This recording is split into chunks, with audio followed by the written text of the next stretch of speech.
Welcome to our channel. Today we how to authenticate Instapage for landing page SEO experiments, quick tutorial step by step clearly. To authenticate Instapage for landing page SEO experiments, start by logging into your Instapage account. Navigate to your dashboard and select the landing page you want to authenticate. Click on the settings icon located in the upper right corner of the page. In the settings menu, find the SEO section.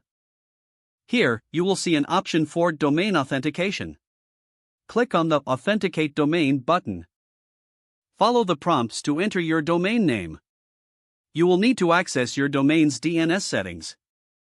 Open a new tab and log into your domain registrar's website. Locate the DNS management area, which varies by registrar.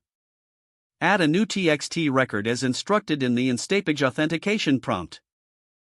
Enter the provided authentication value in the TXT record. Save your changes in the DNS settings. Return to Instapage and click on the Verify button. This verification process may take a few minutes.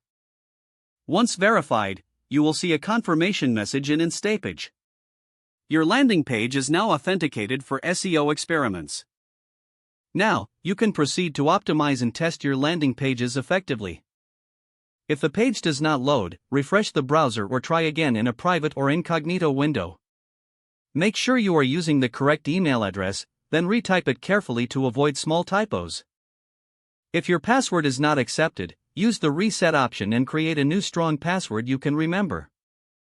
Check your spam folder for verification or security emails, then complete any requested confirmation steps. Enable two-factor authentication if available to improve account security and reduce unauthorized access risk. After signing in, review your profile details so your contact information and settings are accurate and current. If you see an error message, note it down and try again after restarting your device and internet connection. Log out when you finish, especially on shared devices, to keep your account and payment information secure. If the page does not load, refresh the browser or try again in a private or incognito window. Make sure you are using the correct email address, then retype it carefully to avoid small typos. If your password is not accepted, use the reset option and create a new strong password you can remember. Don't forget to like this video and subscribe to our channel for more step-by-step tech guides.